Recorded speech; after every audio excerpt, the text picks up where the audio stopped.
I'm John Crystal, Chair of the Department of Psychiatry at Yale.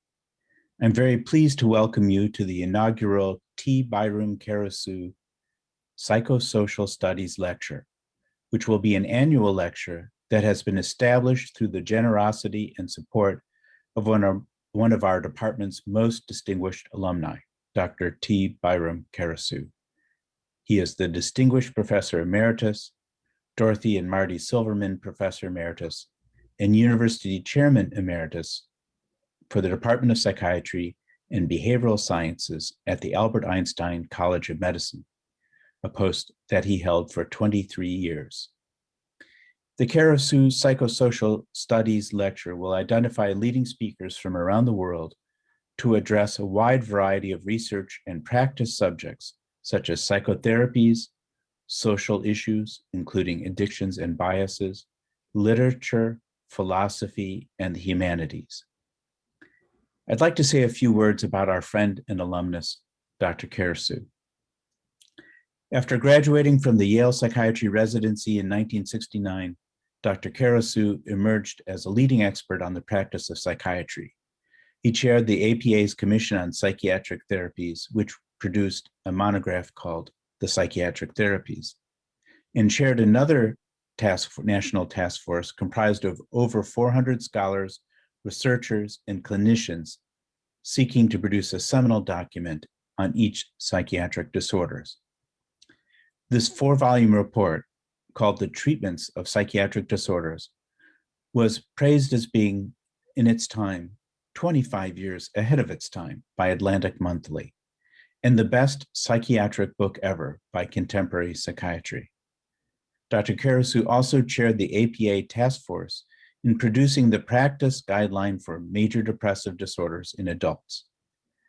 He wrote a total of 21 books, including Psychotherapy for Depression, Deconstruction of Psychotherapy, The Art of Serenity, Of God and Madness, Gotham Chronicles, The Culture of Sociopathy, Maxims, Minimus, Reflections in Microstyle, and Life Witness, Evolution of the Psychotherapist.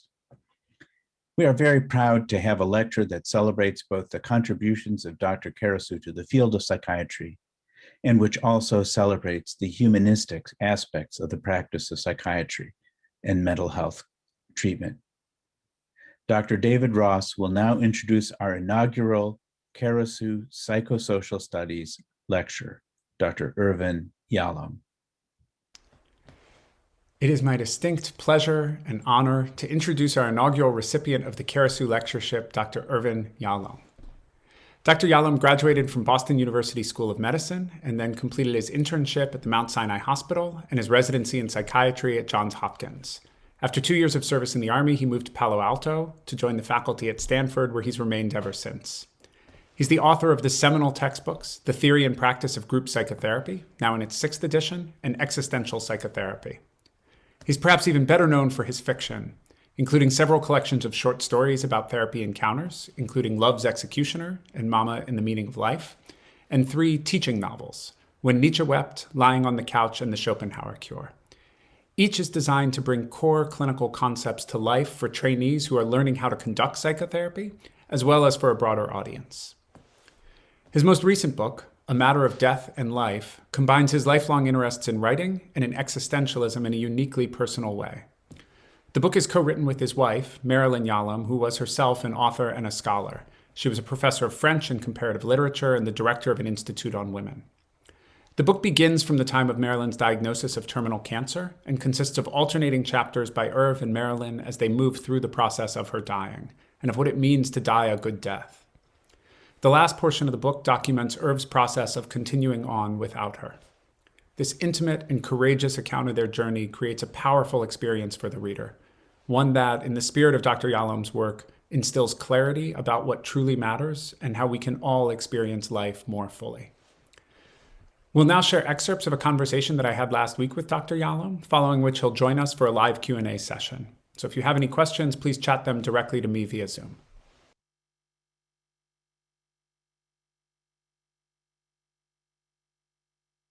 As a reader, the beauty of your fiction has been that it it allows the reader to feel like they're in the room while therapy is happening.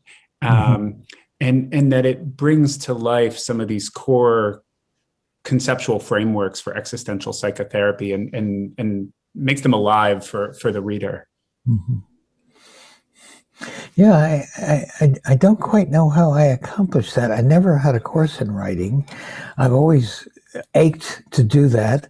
I had no electives in pre-med school. So I've read all my life, but I've never approached it in some sort of a student fashion, learned how to write novels. So I just plunged into it myself.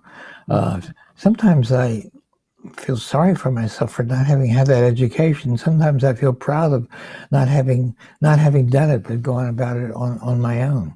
I really didn't know how I was doing this, but it just flowed.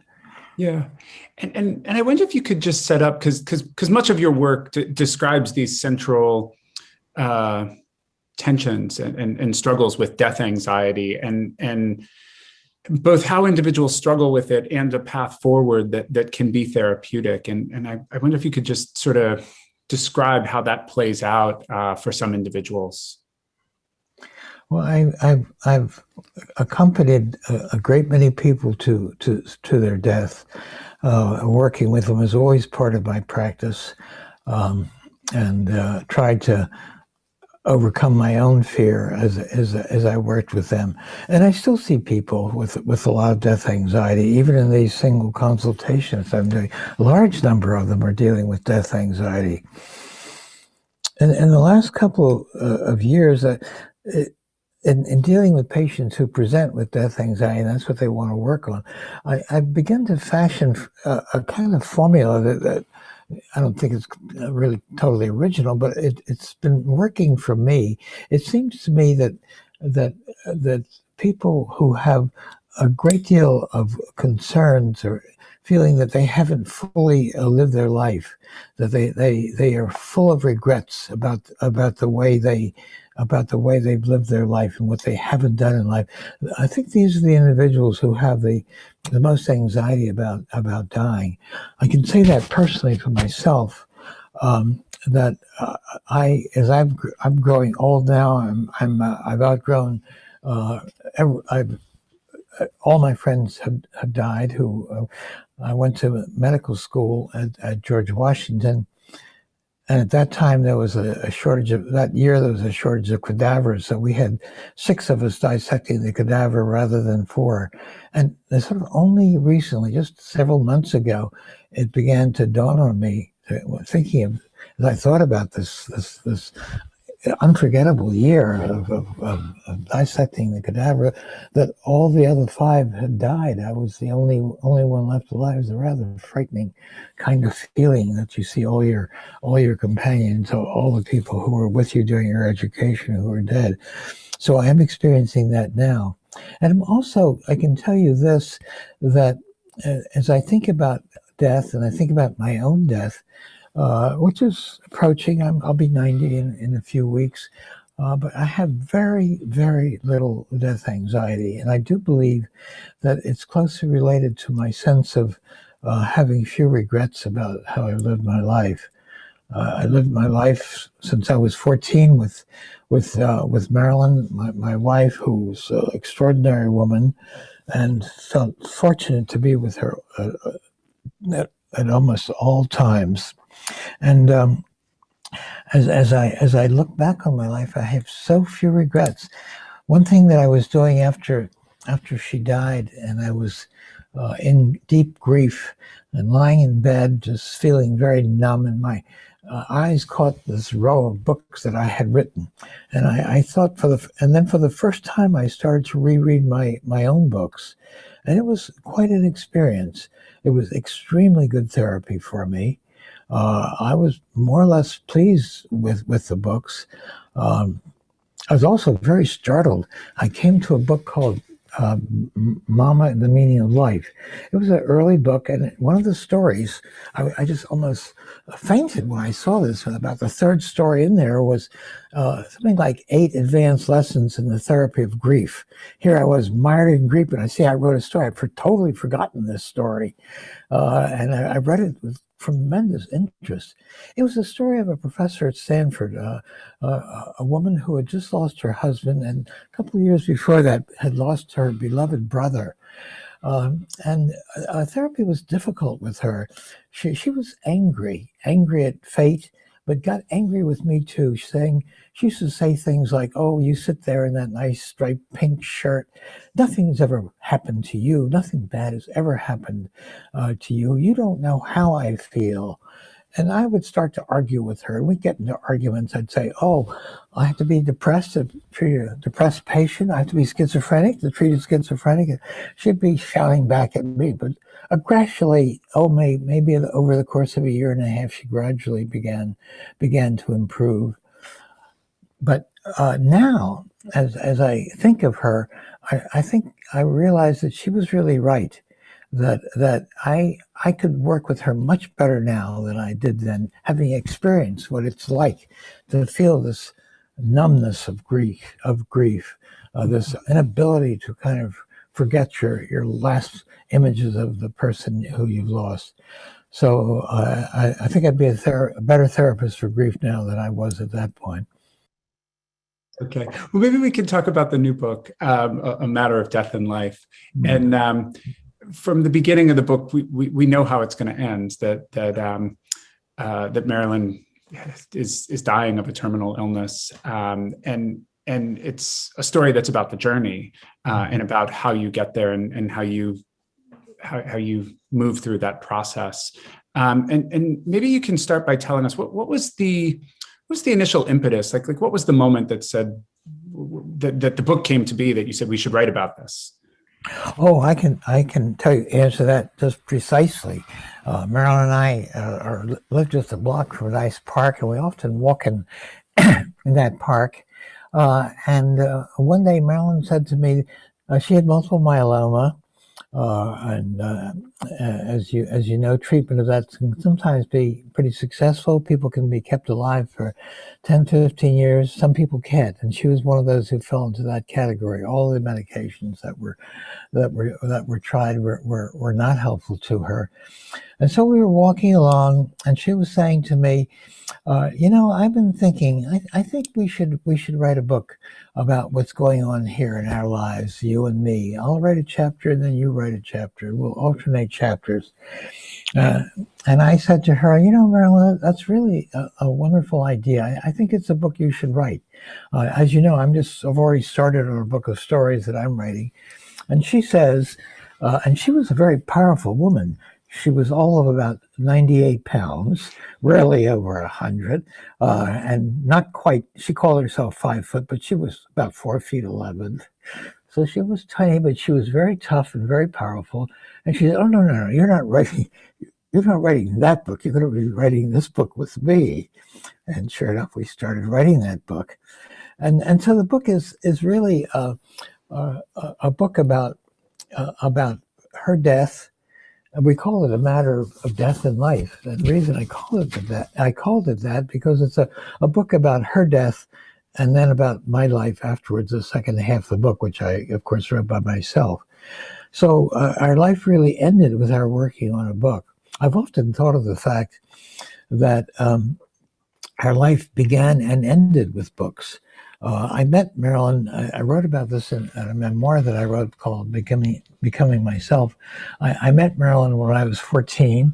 I just moved out of this very rough neighborhood into a nicer part of town, and I just as the school year was starting, I heard from someone that I knew. He came to me and said, there's a party at Marilyn Koenig's house. Let's go on over there. I said, well, I didn't get invited. He thought it was not necessary. So they came over. There was a big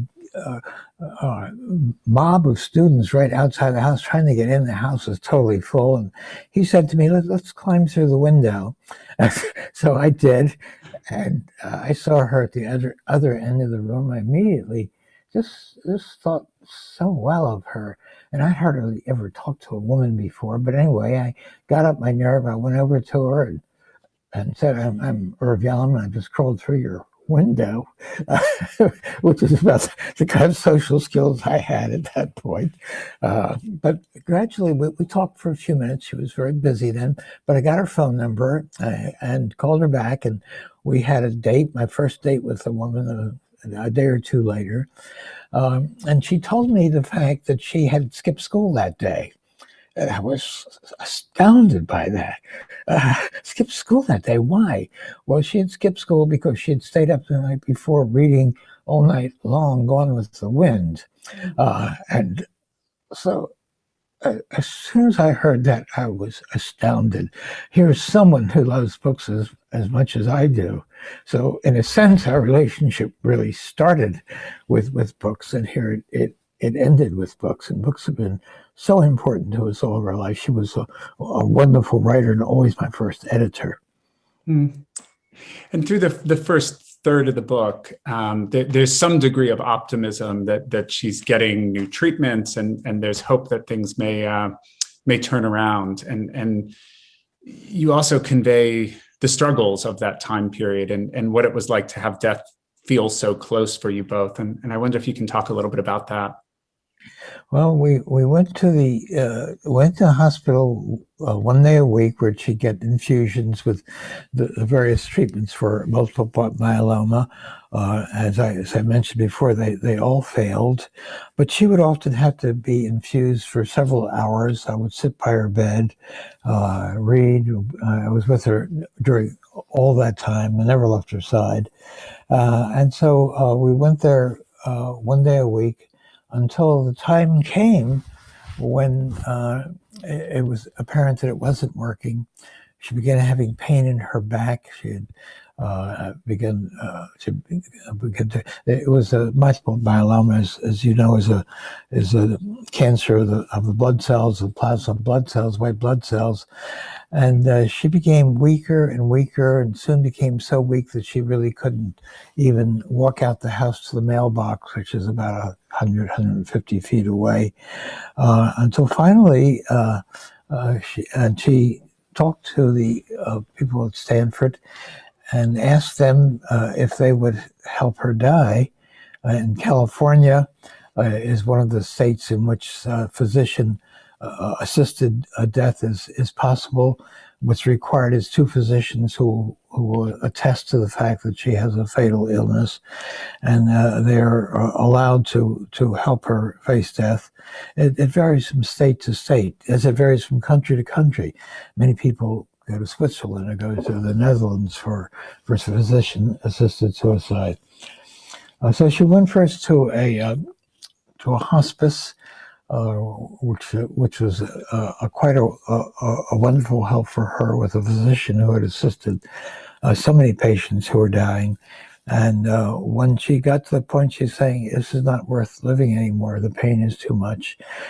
She asked the physician to help her die, and she said that he came over with medications. There's a assortment of medications, including some digitalis drugs, as well as a lot of morphine, and ground it up into a liquid that she could suck through a straw. The patients must administer this, must be awake enough to suck it up, rather than getting an IV, which is not permitted. And so I was by her side. Our 4 children were by her side, and watched her take this medication. All I could do was stand next to her and hold her hand, and I counted her breaths. I counted 17 breaths, and then she stopped. I leaned over and kissed her forehead, and she was already cold. And the strongest sentence in the book for me is that I'll never forget that icy kiss. And that's true. I don't forget it. I don't forget that scene. It stays in my head. Was it a good thing? It was certainly a good thing for her that I was there. I'm not so sure it was a good thing for me, because I can't get it out of my mind. Even now, even all these months have passed. Mm. And what was it like in the wake of this for you? after she died, it was a horrible time. I'm not through it yet.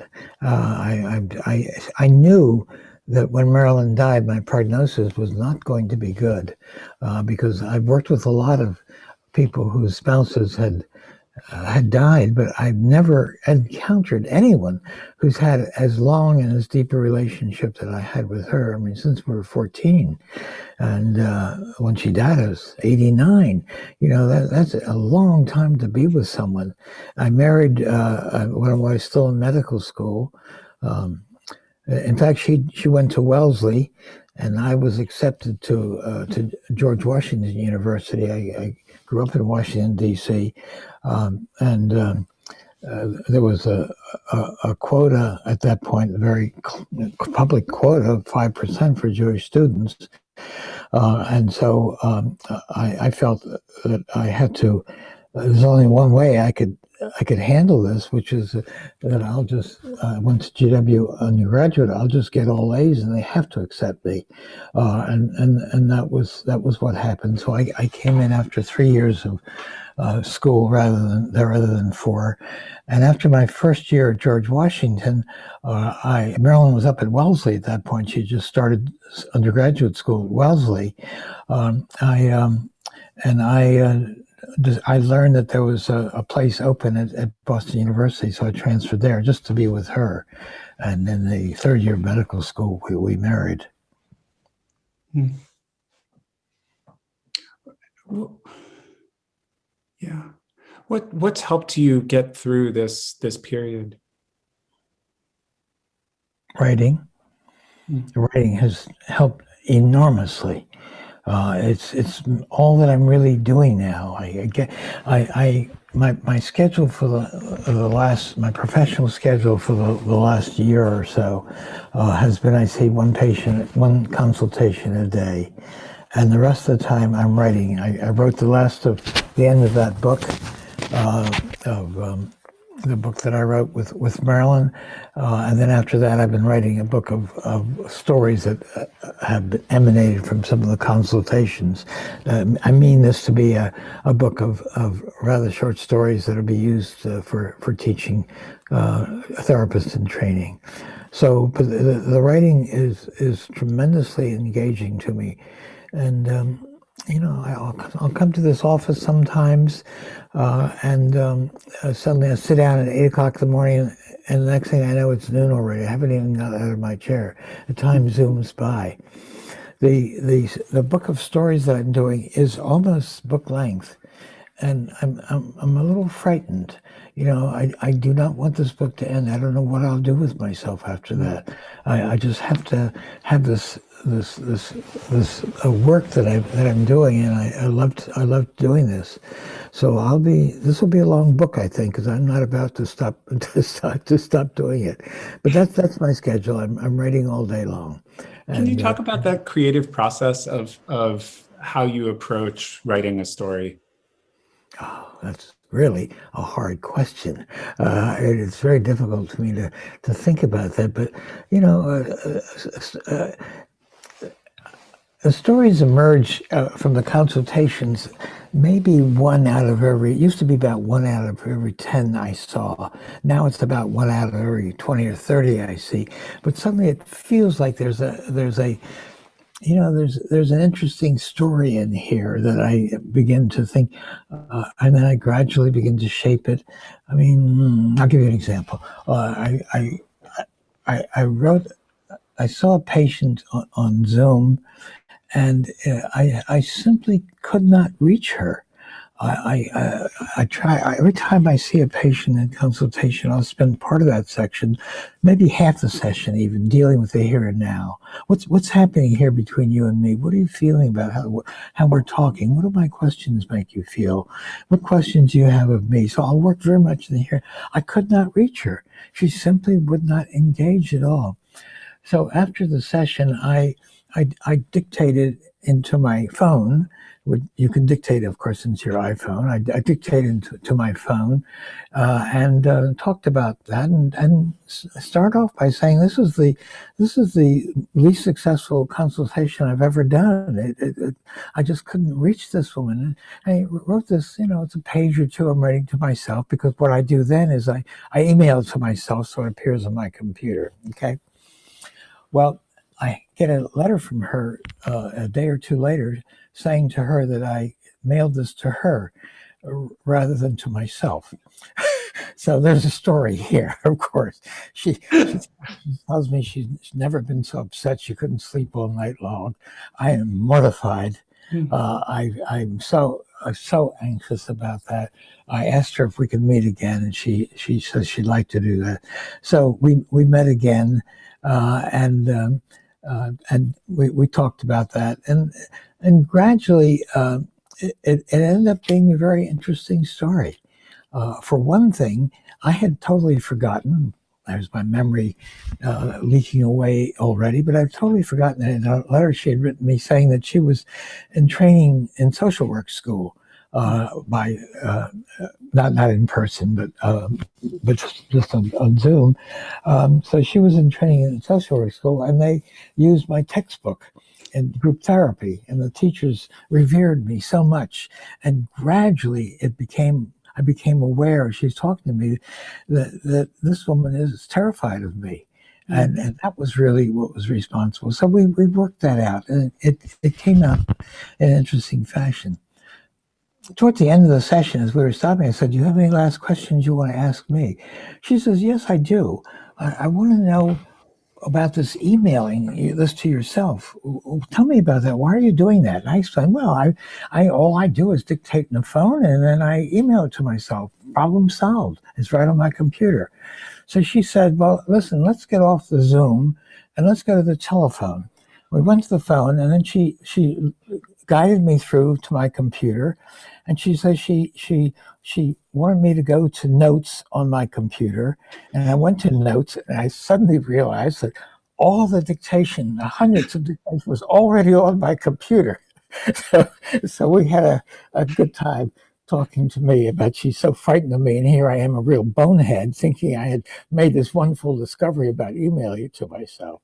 So it was an amusing story to me. That's one of the stories. So it's funny. You gravitate immediately to a story of failure rather than a story of triumph. Well, it's the failures that are probably the most interesting one. Well, but it turned out to be not a failure. It turned out to be it all was for the best. We had a wonderful another session that was quite interesting. Yeah, I don't mean that in any way to reflect on the therapy itself, but of your personal experience of, oh my God, I wasn't connecting with this patient in the way I wanted to, and then I send this email. I think it's one of the things that's so lovely about your work is the openness with the entirety of the process. Yeah, I tend to be quite open. If you're going to work in the here and now, as I think every therapist should do, it's always where the pay dirt is. But you have to be open to yourself, and I tend to be pretty self-revelatory in my writing as well as my therapy work. I know that's it's shunned, doubted by a lot of practicing therapists, but I feel pretty strongly about that. Mm-hmm. When I started my residency at Hopkins, I was told that it's a good idea for the residents to be in analysis. I entered analysis with an analyst who was a senior analyst in Baltimore. She was in an office of 6 other analysts. She had analyzed the other 5, and she was an older woman. And of course, I never really couldn't see her during the session unless I strained my neck. She was behind the couch. There's no relationship really between the two of us that we could talk about. She was very distant and very non-disclosing. And I had 4 times a week with her for 3 years. It was 600 hours. It was a hard and expensive lesson for me about how not to do therapy. I felt it was a wrong approach to therapy. And gradually I got into a position where I was especially perhaps helped by my work with group therapy, that I was much more self-revelatory. That's had a long course. When I started working at teaching at Stanford, I was teaching group therapy just as it had been taught to me with my residents and sometimes medical students. So behind this two-way mirror, they could look in, patients just saw a mirror. But of course, the group had to know there were students behind there. I had to tell them that, of course. So the patients all knew that there were students behind the mirror, but they still were a little uncomfortable with these people that they couldn't see watching them. And I just decided I'll try a bold experiment. I say, well, listen, I'm going to suggest another modality. After the residents come into this room and we talk about the group meetings, but I'm going to suggest now that you all, the group members, you can go into the observation room and watch our discussion. So just as we watched you, you can watch us discuss. This freaked out the residents for a half hour or so, but they gradually got used to it. It was a wonderful experience for the patients. And they talked about the residents and some of them who were way off base and why they were off base. And so it got to be quite a good experience. That was my first real attempt with self-disclosure. I don't know quite how I did this. It was not because I felt so self-assured. I was always doubting myself, and I've had a rough 14 early years of my life. There was so that was one of the first experiences I had with that sort of self-revelation. And I've done that ever since then. Perhaps even especially in group therapy, I think. Yeah. Coming back, you started talking about the process of how you write these stories. Mm-hmm. And from an encounter that strikes you in a particular way. And then can you walk me through the process? So you see a patient, you take these notes. And what happens? How does that, what are the next steps by which that finally becomes the polished product in a book? Well, maybe that's most evident in some of the books of stories that I've written, because they're shorter pieces. So, I will agitate. I may invent a couple of things to make the story more interesting. I always send it to the patient for permission. You absolutely cannot publish anything without that happening, and I do that to this day. All the consultations that I've done, if I write a story about that, I do everything I can to disguise the patient. If I'm seeing a patient who may be in the UK and in Ireland, let's say, I put her into New Zealand or some other place, disguise the identity, change the identity. Sometimes we'll change the gender if it's possible. So I disguise them extremely well so no one can recognize them, and then send the story to the patient and get their permission. Those were the two biggest questions I had about that is to what extent the details are changed, which it sounds like as much as possible to preserve the core, and then that you do communicate with the individual always. I couldn't possibly write a story without. Yeah, and I wonder what those conversations are like when you reach out to somebody to say, I'm thinking about writing a piece based on our encounter. Does that come before you start writing? Does it come once you've written? No, I don't say that to them before I write. Afterwards. After I write the story, and then I send it to them and ask them about how they feel about this. It's amazing to me how many patients I sent this to who say, "You disguise me too much. I'd rather you use my real name," or something like that. Of the many that I've sent out of these consultations, only one has refused. And I understand her point. No matter how much they disguise her, it's still a point where she was having an extramarital affair, and she had too much concern and fears that her husband might somehow find that out. And I understood that perfectly, so I'm not publishing that story, of course. I always honor the patient's wishes in that.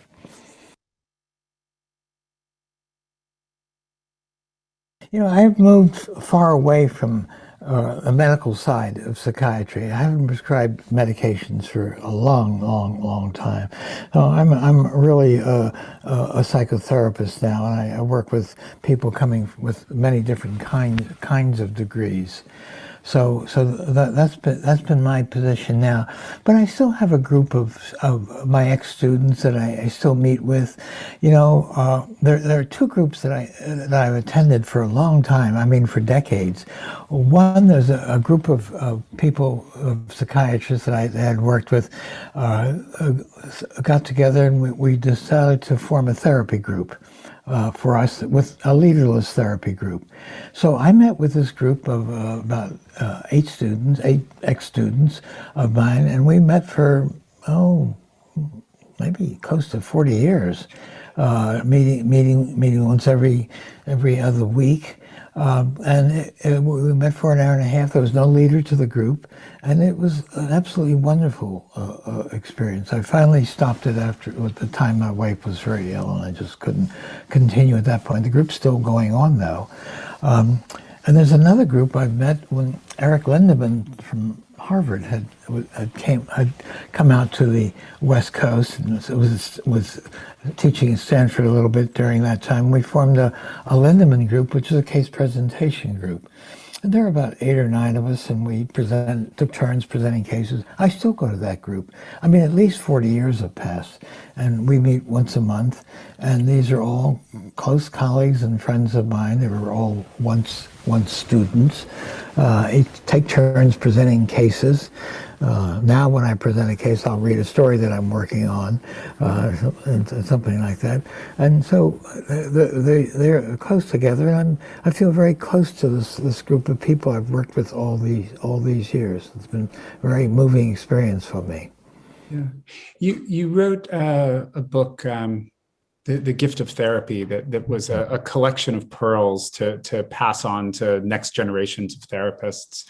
And it's lovely and practical and accessible. And I wonder if there are any particular elements of that or themes that stand out that you think as most central to the identity of a therapist.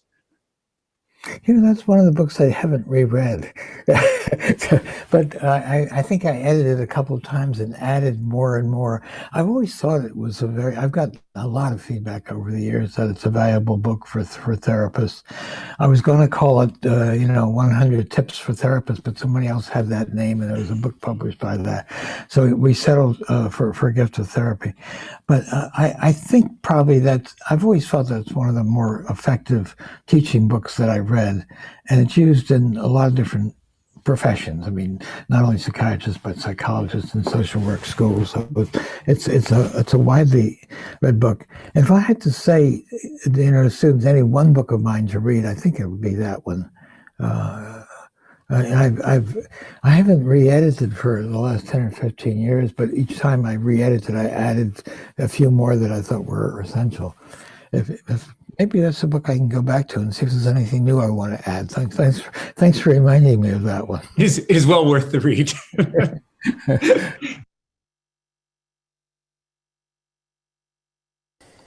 Yeah. I guess you described through the book your own coming to terms with your health and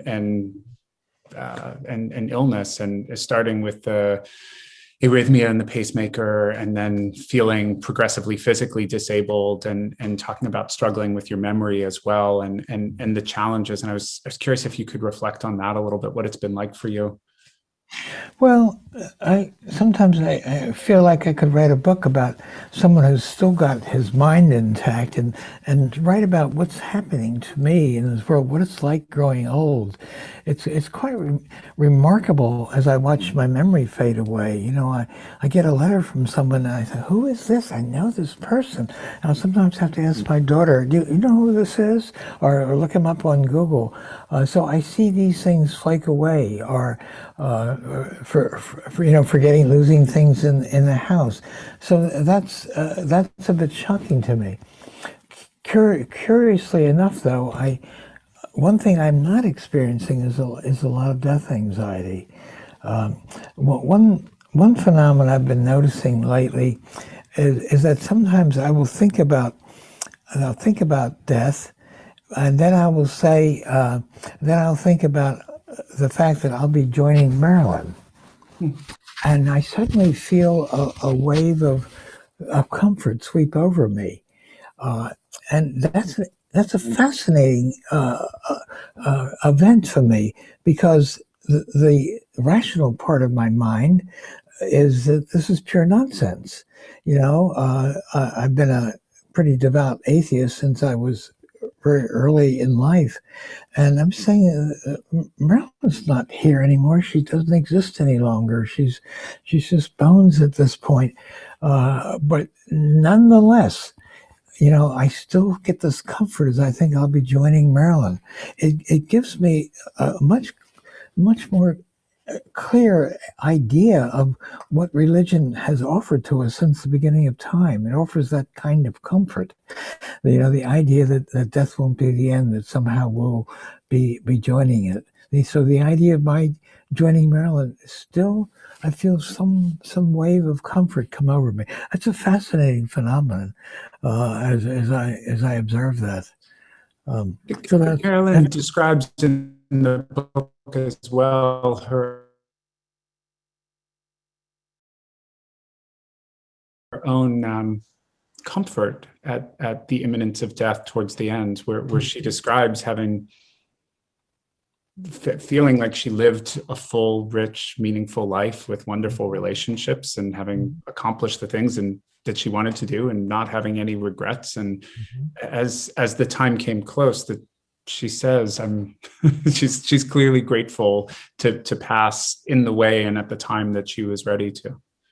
Yes, she was living in a lot of pain, and said to me, it's not worth going on. The days are too awful for me, and I had to agree with her. I could see what she was going through, and I would have made the same choice myself. Well, I think one of the comments that I was talking about earlier, I just want to maybe press on the trainees that when I talk about the here and now, I know that many of you don't quite know what I mean, but what I mean is that I want you to explore the relationship that you have with your patient. It can be so helpful. This is the richest and most alive part of what's happening between the two of us. Let's examine what's happening, and it can give you inroads to so many different kinds of issues. I saw a lovely woman who was a physician, and she was doing research, and she was coming to me. I saw her on Zoom. She was in another continent. But she had come to this place, and she told me that she's a researcher in her first maybe 8 or 9 years out of medical school. And she was saying to me, contact her. She simply would not talk. So after a while, I began to express this to her. And and she didn't know quite what I was talking about. Why was I doing this? Why was I talking about her and me? And I kept saying to her, what's happening here between you and me is a microcosm of what's happening in the world between you and other people. And I can see why people might be attracted to you because of your physical beauty. But I can also see why they weren't coming back, because it's so hard to make contact with you. And that was extremely important lesson for her. I don't think she'll ever forget that. So I feel that working on what's happening here in the room, not only in group therapy, but in individual therapy, is the most powerful message I want to give to students that they may not get elsewhere. That's a fantastic tip. It's something that it isn't taught well enough. It's probably not learned well enough. It takes a long time. I think you have to have remarkable confidence in yourself to be able to practice in this particular way. Well, I never had much confidence in myself, but I managed to do it anyway. It was scary at first, but I did manage to do that. That's funny. Maybe confidence isn't. it takes some sort of willingness to put yourself out there and to be willing to make a mistake. Yeah. And, I feel comfortable talking about therapy, talking about my therapy. I'm in therapy now. I've got saying a therapist who's helping me with my grief, and it's been very useful for me. And once again, I have so much, I see how important therapy can be, and I get a lot still out of my sessions with her. And fortunately, she's someone who will do the same things that I'm talking about. She works the way I did, and so it's quite important for me. And I'm hearing all kinds of interesting things. For example, a couple of sessions ago, we were talking about resolving grief, getting through grief, going past it. And she was saying to me something that she had picked up from another person. The idea that that grief is like an amputation. You've lost a part of something. You don't get over grief. You just learn to live with it. You learn to live with you don't get over an amputation. You just learn to live with it. And that's a very important lesson too for me. Because I'm not going to get over this. I mean, every time I think of her, I see such richness in my mind and such comfort in my mind. I'm not going to get over that. But I have to learn to live with it, and gradually that's coming to pass.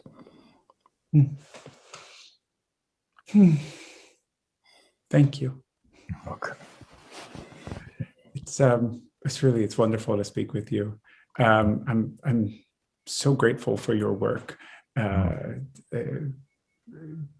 It's hard to say to describe, but I could tell you the existential psychotherapy text was just foundational for me in my own training before, and all of the fiction and other work since we've used for teaching all of our trainees for many years. It's invaluable, and it's something that will ripple forward for many, many years. Thank you. I love hearing you say that. Good. All right. I am very pleased to now get to welcome live to our group, Dr. Yalom. I see you've joined us. You want to come on screen and we can do a quick sound check?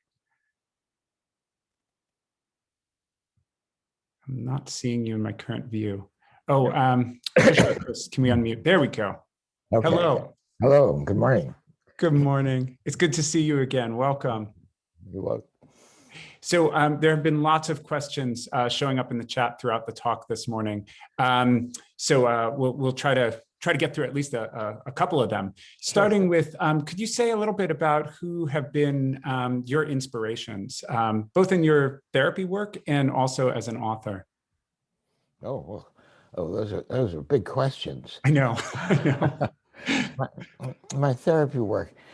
I think Rollo May was a person that that I've tried to emulate. I imagine he was one of my real models. Yes, I'd say Rollo. In terms of people I've personally come into contact with, Rollo, David Hamburg, who's chairman of my department, was a magnificent soul. He was very important to me. But of the therapists and people that I've seen doing therapy, I think my work is something like Rollo's, and I've gotten a lot of inspiration from him. And authors who have inspired your writing? Almost my entire life I've been reading a book, and there are almost every imaginable good writer I've seen have read, so it's hard to choose out some. Right now, the people I'm reading are David Bancroft, a British writer. Oh, I love his work. I love his sentences. He has many characters in it for a man in his 80s, but you'll see when you get to be 80, you don't want too many characters. And sometimes you have to start writing them down in a book so you won't forget it. Ian McEwan, I've been reading and rereading a lot of his material. I like him very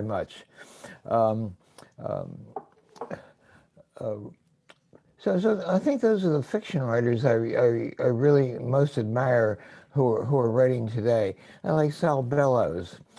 He's a magnificent American writer, and I'm just about ready to start rereading some of his work together. They're currently writing authors. There's not many that I'm following right now.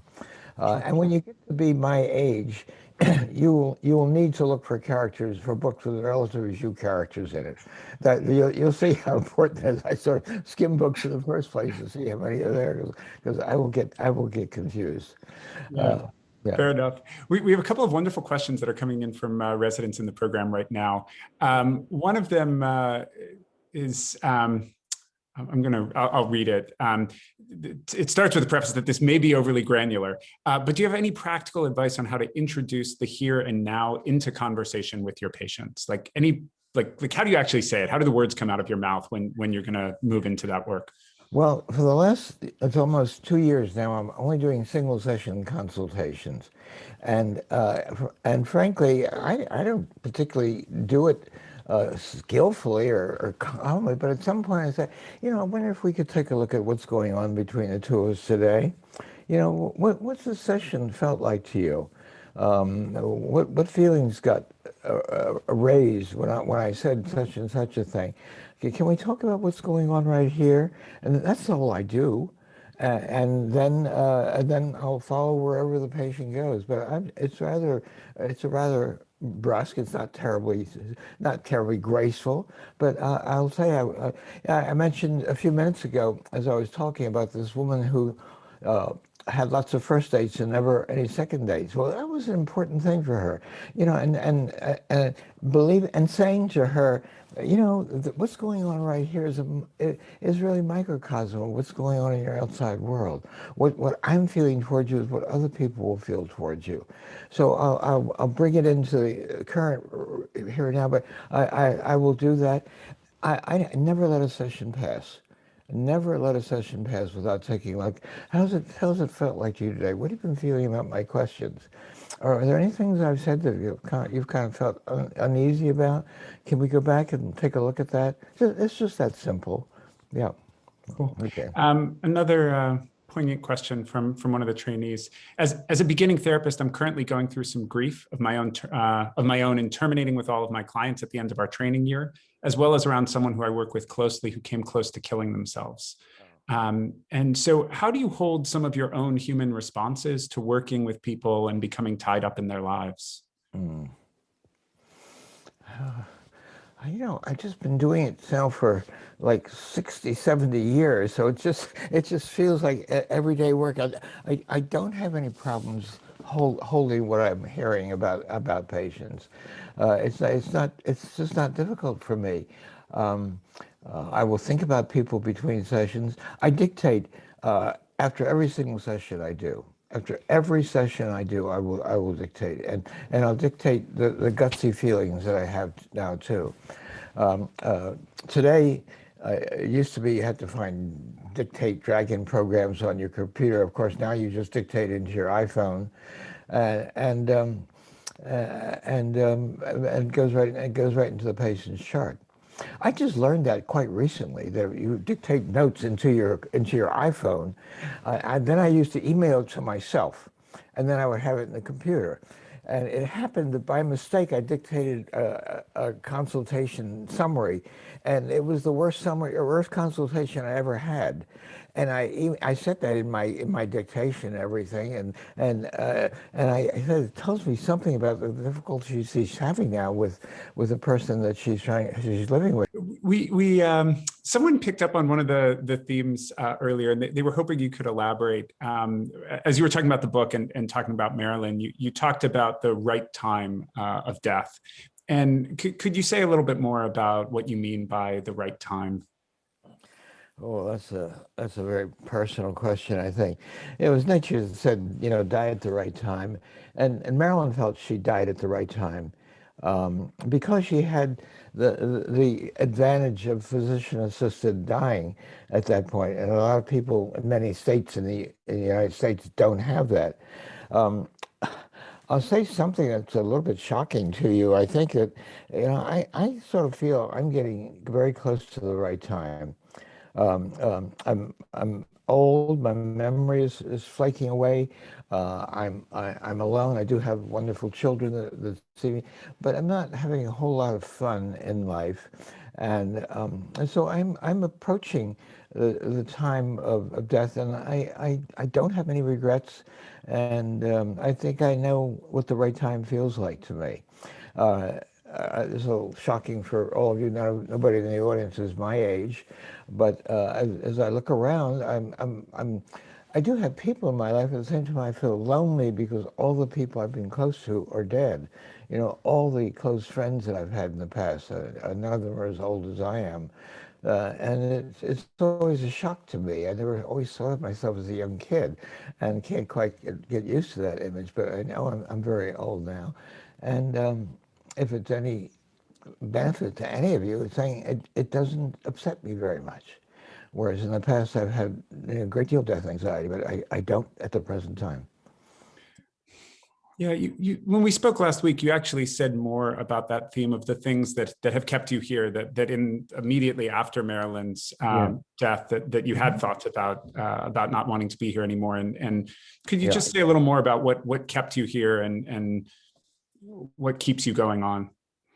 Well, for me, the first two things, I'll say two things. One is my writing. I love the writing. It's something that gives me so much pleasure when I write. So that's all that I'm doing most of the day. And the secondly is I love my clinical work. So every day of the year, I see a patient. I see it's just a single session consultation. Once in a while, an old patient will contact me back, but I'm not doing any ongoing therapy now. So I see a patient that's always interesting to me, without exception. Everything that comes up, I think about for a long time. Keep the notes to myself, of course. So I think that's one of the things that really keeps me going. I know that most of the audiences are just starting out, but it is such a you're in such a privileged and a pleasurable profession, because I actually look forward to seeing every patient. It's always exciting to me to see what's going to happen in this contact that we're going to have today, or someone that I'm going to be seeing in an hour. I'll be seeing someone after a patient for today. It's so interesting to me. And by this time, I have so much life and so much experience, I usually can offer something from them. And even if there's not anything specific, they've all imbued me with so much wisdom because they read my books and think I know a great deal. And so if I will say things, or if I have a sense that person's going to be a good therapist, I don't hold back. I'll say that. From things you said like this and this and that, I have a feeling you're going to be a good therapist. That means something to the people that I'm speaking to, because they do read my books and they hold me in high esteem, and they may not forget that for a long time. Yeah. A tough question from someone else. So first, thank you for speaking so eloquently about your personal grief. I'm reading from the question. Do you have advice for us in the context of the pandemic, dealing with our own physically distant losses, and helping others cope with enormous losses and ongoing grief, especially while we're isolated? I don't. I've been on sort of lockdown all this time. I've been to a grocery store, I think, one time, and my children do the shopping for me and take care of me in that way. So I don't think I'm so isolated as it is. My house is empty at this point. So for me, it's a bit of a double whammy in that regard. But I'm gradually getting used to the isolation. We have one person who's clamoring. Do you have any plans for another novel? Can you tell us a little more about what you are writing currently? What I'm writing now is the stories that emerge from the consultations that I'm doing. So I see a patient every day of the year, well over 300 each year. And maybe, I don't know if I mentioned this before, but maybe 1 out of 10 sessions that I have, or now it's about 1 out of 20. There's some sort of a story that begins to emerge in my mind. And so that's what I'm writing now. I'm writing short-term stories, each of them about 7-8 pages. I love doing that. I'm going to try to sneak in one more question. We have Dr. Karasu, who's going to be actually saying a couple words in a minute, but one more question if we can. Can you just speak to the role of technology and cell phones and how the role that they're playing now for therapy, for group therapy, for all these different things? And I find it striking, you've been well ahead of the curve on this, that you've been doing remote consultations for quite some time. Yeah. Well, I don't know if I've said this before. I kind of hate to say this, but when I see someone on Zoom, I'm not seeing a lot of difference from seeing that person one-to-one. I'm so accustomed to it. I do feel, just as I feel right now, I'm looking right into your eyes. I think you're looking into mine. Sometimes I'll ask patients, would you mind looking straight at me, so I get an idea of where we are in that. So I don't see a lot of difference in individual therapy in Zoom. And maybe, did we talk about Zooms in groups before? But to do group therapy in Zoom, that's a mixed bag for me. First of all, attendance is so much better on Zoom. People are out of town, they're there all the time. And also you do see unusual things. You see inside of other people's homes. Every once in a while you see a child run in, and that's things you don't ordinarily see in a group. But I have some feelings about, negative feelings about doing a group, because I'm seeing these 7 or 8 faces all looking straight ahead. And what I don't see is who's looking at who's sitting next to who, sometimes what the posture might be. So I'm missing a lot in the therapy group. I would much prefer to do therapy groups face to face, whereas individual therapy is pretty close. Really, I don't think I'm at a great disadvantage in Zooming with people. But as you say, I've done this probably for some years now. Yeah. Thank you so much. There are way more questions than we're able to fit in. Sorry, we don't have more time. Okay. No, thank you. I do want to turn it over now to Dr. Karasu, though, who I believe wants to make a couple of remarks. Sure. And Chris, Trish, you probably need to unmute. Can you hear me? Yes, now I can hear you. Hi, Irvin. Hello. I'm delighted to see you. It's been a long time. Thank you. It has been a long time. Thank you, David. First, I would like to thank John Crystal for your generous introduction, and I appreciate and I'm honored by your bestowing upon me the Distinguished Alumni Award and also establishing the lectures in this prestigious department that you made it as best department in the country. I am most grateful. Thank you. Irvin, thank you for accepting this invitation and inaugurating these lectures, but I couldn't see anyone even better to do that. Irvin is one of the, speaking to you now, Irvin, you are one of my 2 psychotherapists in the country that I really admire, you being one of them. The other one is Aaron Beck, and the mother of cognitive therapy. Both of you brought paradigm changes into theory and practice of psychotherapy. Now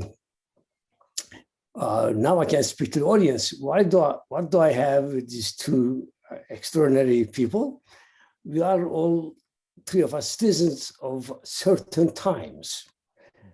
That is, we are old.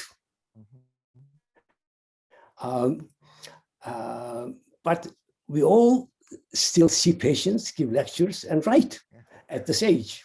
So that is something common. One of the residents, Irvin, asked you the question about the dying, the time of the dying, and as you described as painfully about your wife's death. this may not go well with the audience, but I believe that people should die at the height of their obituaries. After that, it gets a little too lonely in the funerals. We're getting close to that age. With today's honor, I feel like I have reached to that point of height of my obituary. Now, that means that I want to die? No. This is the interesting part of it. It is philosophy is one thing, but the reality is something else. Neither nor you nor any human being wants to really die. Even though you want to die to join Maryland, that's a wonderful, by the way, comfort of the religion, because they perpetuate the sense of eternity. In fact, the Abrahamic religions say us as being subspecies aeternitatis. It's a very comforting idea. But eternity doesn't mean endless time. It means timelessness. It's a succession of times, and present is a now. The eternity is the present. Not recognizing that creates enormous anxiety, depression. Something else actually is an ambiguous unrest. I couldn't really put a symptom name to it. An unrest that I have seen with patients, and it is that nothingness, the walking into void and nothingness seems to be the most disturbing. Almost everything is better than nothingness. Even the chronic, most troublesome illness, they would rather live with that than dying. People would rather go to hell than going nowhere, as long as it is eternal hell. Of course, they prefer to go heaven, but whatever is available eternally.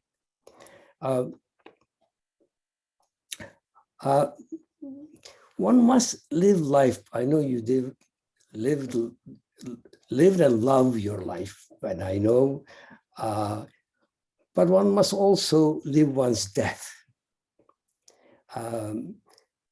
We commonly live other people's deaths, and we sort of die other people's lives.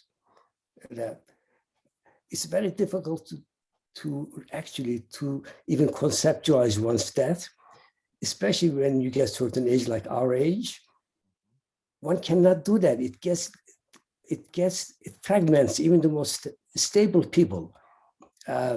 So one must come to that terms of temporality of life in a young and healthy age.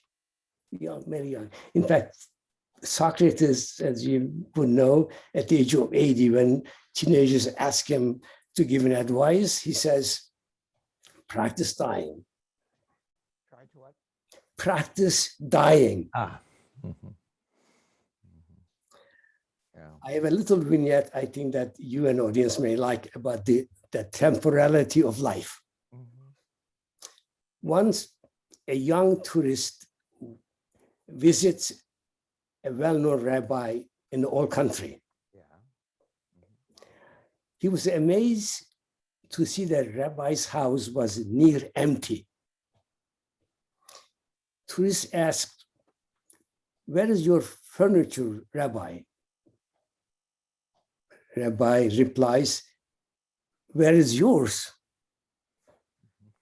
Mine, says tourist, smiling, "But I am only passing through." Rabbi says, "So am I, son. So am I. I think we are all passing through. Death is everyone's birthright." May I wish you a very long life. Thank you very much. It's a lovely comment. Right. Again, Many thanks to Dr. Karasu. Dr. Yalom, many, many thanks for joining us. Thanks everybody for the wonderful questions and dialogue. I believe next week is the Lussman Awards, so we'll look forward to seeing you back for that. Okay.